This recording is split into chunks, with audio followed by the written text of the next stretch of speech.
Hi, my name is Shyam Sudhakaran, and today I'll be presenting growing 3D artifacts and functional machines with neurocellular automata.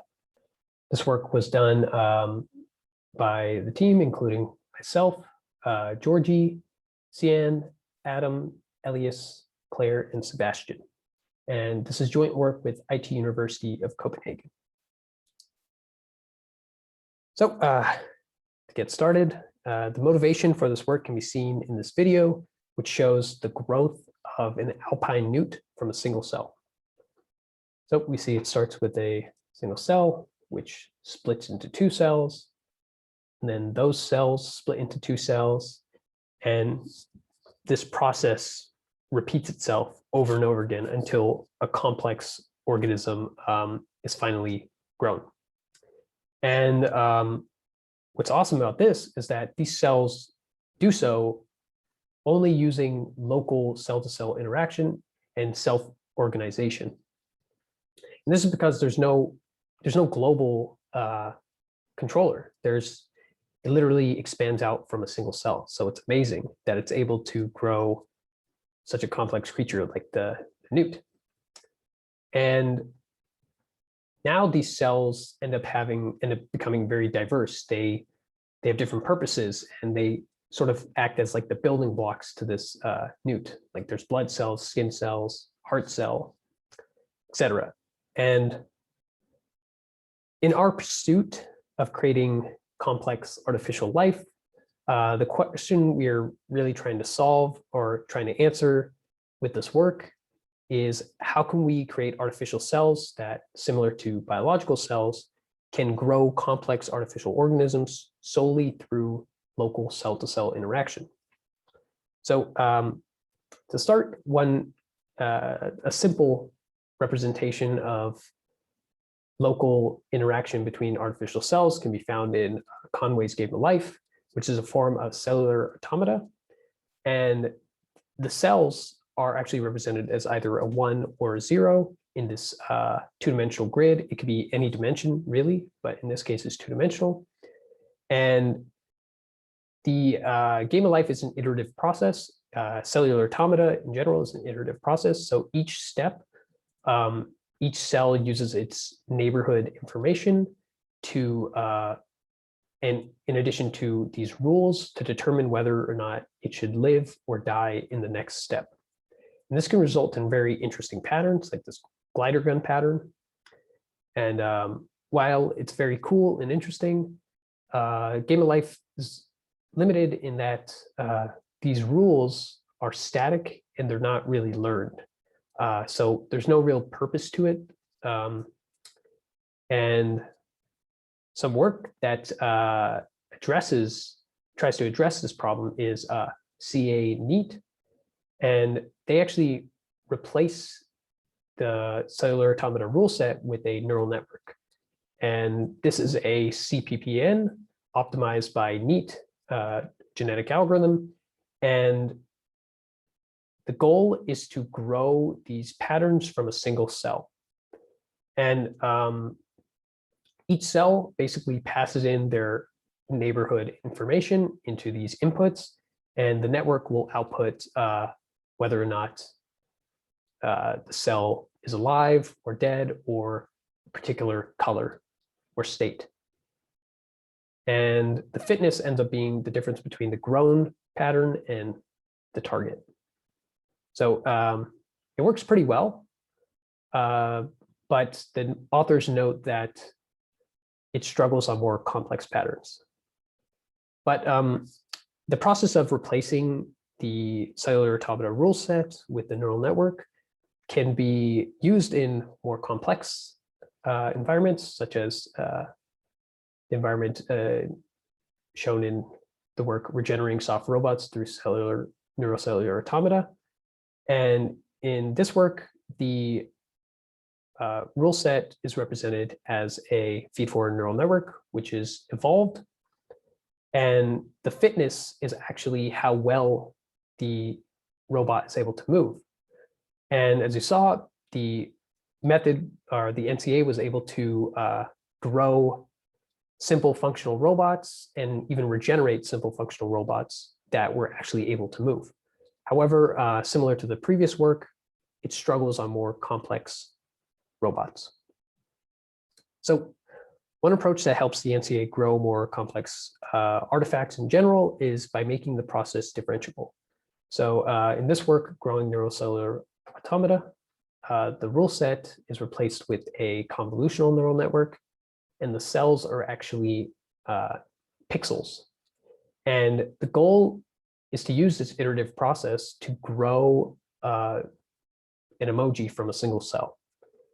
And because this process can be optimized by gradient descent, this network can encode very complex rule sets. And this results in some really cool emojis that are grown, and also emojis that can regenerate from damage. So this process is really amazing, but we want to expand it to 3D. But in addition to that, we don't really want to limit it to static structures. We want to grow stuff that's functional as well. So what environment should we use?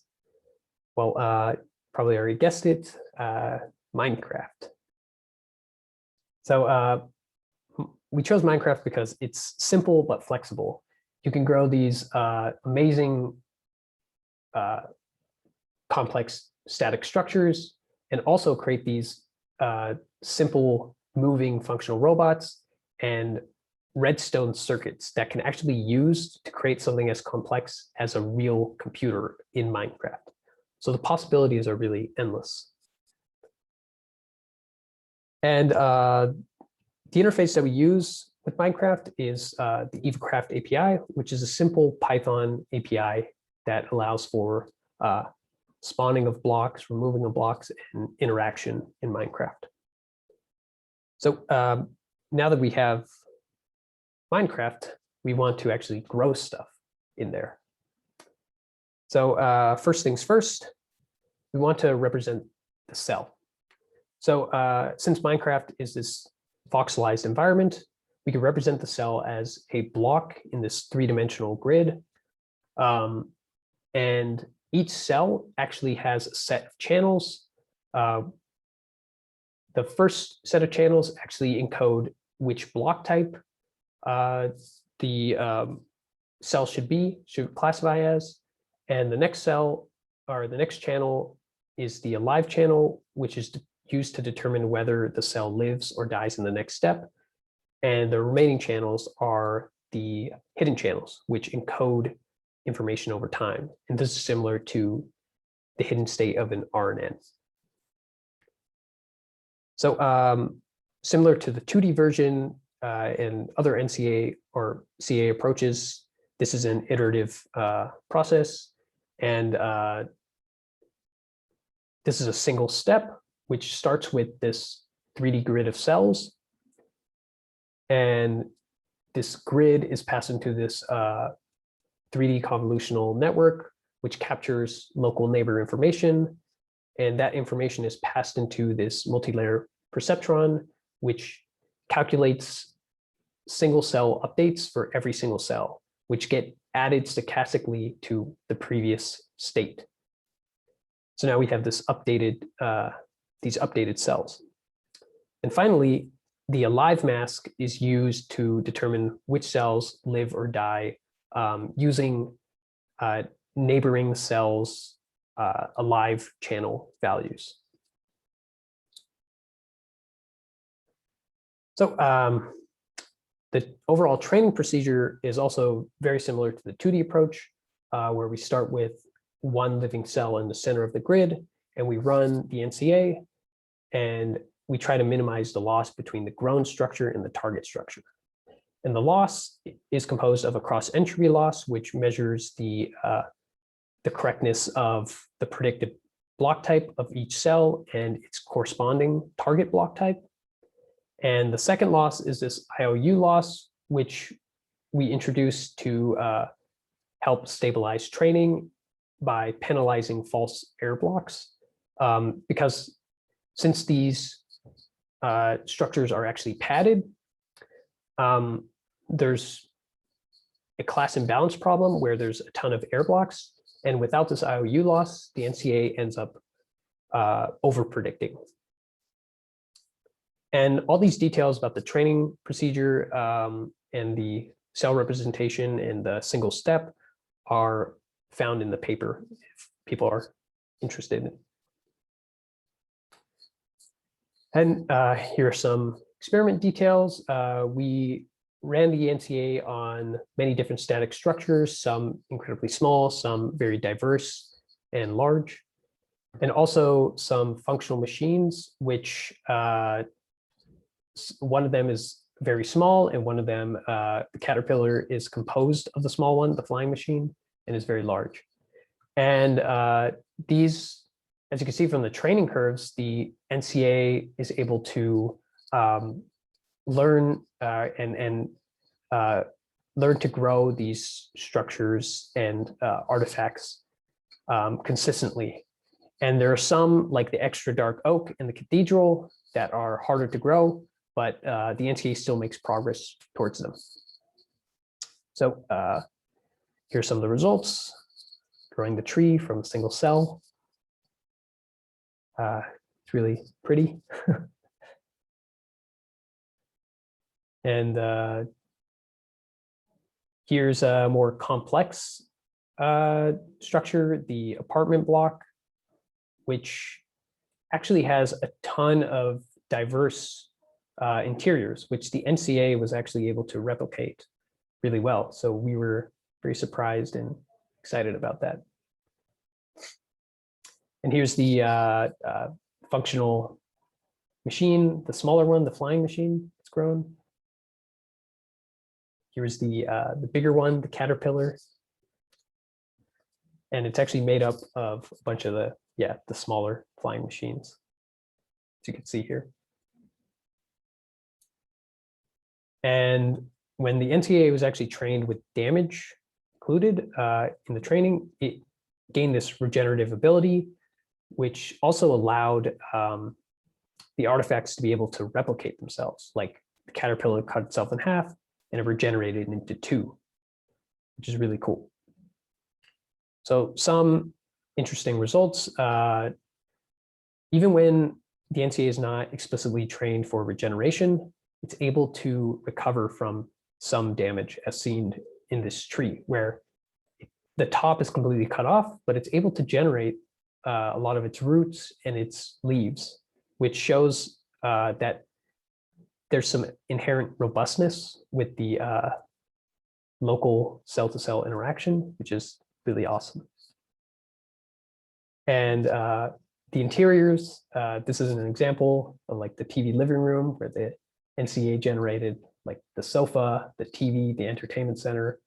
And it was really cool to see all the detail. And also in the jungle temple, it actually generated a working redstone circuit, which powered an arrow trap, which we really didn't even know about until it generated. So it was really cool. So what's next? Well, now that we've shown that we could use NCAs to grow like complex artifacts in a simple 3D environment, we want to eventually move towards these real complex biological systems. And although it's very far, we think it's exciting to think about like NCAs that could eventually grow nervous systems like this zebrafish embryo. And in addition, while this is still very much fiction and sci-fi, I think these applications are really cool in that more progress in the NCA world may lead to robots that can regenerate from damage, or something like Iron Man's suit, which can grow and expand from a single point and become like this complex computer. And also like robots like in Big Hero 6, which can grow and morph into many different structures. So I think that would be very cool, and I'm looking forward to the future of this research field. So closing out, thanks ALive, thanks everyone who's listening. And thanks to the team. And here's a link to the paper, the code, and also the Python interface. Thank you.